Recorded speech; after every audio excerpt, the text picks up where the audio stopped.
اگر آپ اس پہ غور کریں تو آداب معاشرت کا خلاصہ ہے یہ حدیث۔ آقا کریم نے ارشاد فرمایا اتنی دیر تک کوئی شخص کامل مومن نہیں ہو سکتا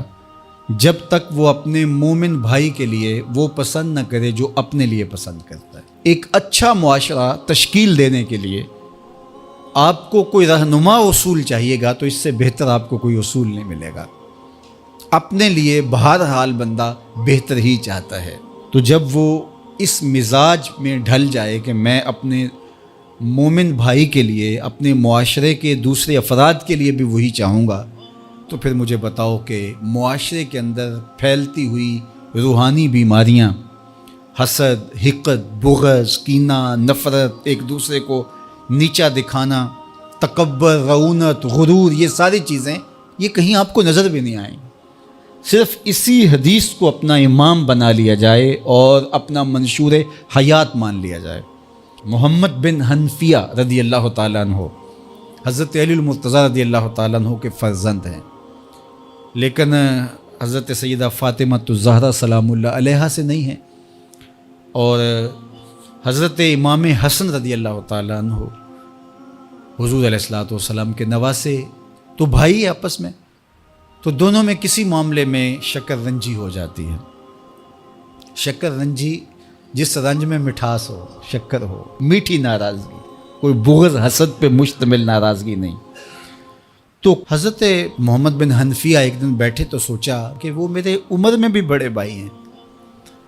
اور پھر دوسری بات یہ ہے کہ وہ رسول خدا کی بیٹی کے بیٹے ہیں، ان کا یہ اعزاز ہے، بہرحال مجھے تو یہ اعزاز نہیں ہے، پھر جوانان جنت کے سردار بھی ہیں، تو میں ان سے ناراض ہوں، وہ میرے سے ناراض ہیں، تو بات بھی کوئی اتنی خاص نہیں۔ تو اب دن بھی 3 گزر رہے ہیں، چلو میں ان کو راضی کر لیتا ہوں۔ تو گھر سے نکلے ان کو راضی کرنے کے لیے، تو واپس آ گئے راستے سے، کاغذ لیا اور اس کے اوپر اپنے بھائی کے نام مکتوب لکھا کہ میں آپ کو راضی کرنے کے لیے گھر سے نکلا تھا، لیکن راستے میں مجھے حضور علیہ السلام کا فرمان یاد آیا کہ جب 2 مومن بھائی آپس میں کسی معاملے میں الجھ جائیں، ناراض ہو جائیں، تو جو صلح میں پہل کرے گا وہ جنت میں بھی پہلے جائے گا۔ تو میں تو یہ گوارا نہیں کرتا کہ آپ سے پہلے جاؤں، تو میں ناراض ہوں، آپ آئیں اور مجھے منائیں۔ تو حضرت امام حسن نے خط پڑھا اور مسکرانے لگے، اور آپ تیزی کے ساتھ تشریف لائے اور اپنے بھائی کو کہا اچھا مان جاؤ پھر، تو وہ مننے کے لیے تو پہلے ہی تیار تھے نا۔ تو جب آپ اپنے مومن بھائی کے لیے وہ پسند کریں گے جو اپنے لیے پسند کرتے ہیں، تو پھر زندگی گزارنے کا مزہ آنے لگے گا۔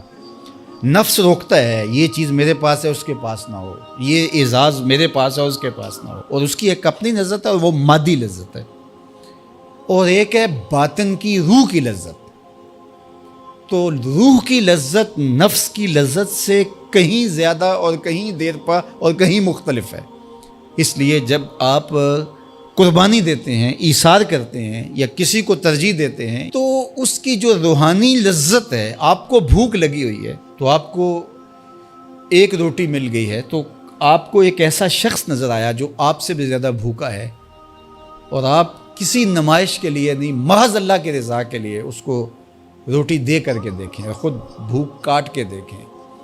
وہ مرغن کھانوں میں سرور نہیں آئے گا جو اس بھوک میں لطف آپ کو آئے گا۔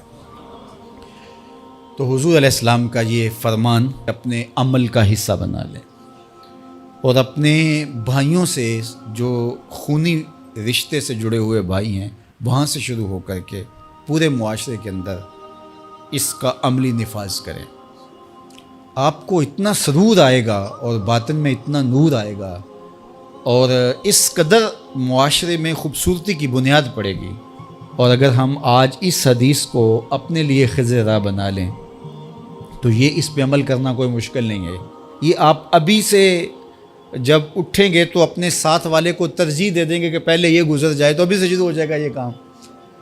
تو یہ آپ گھر میں اپنے بچوں کے ساتھ، اپنی بیوی کے ساتھ، روزمرہ کی زندگی میں جہاں ملازمت کر رہے ہیں،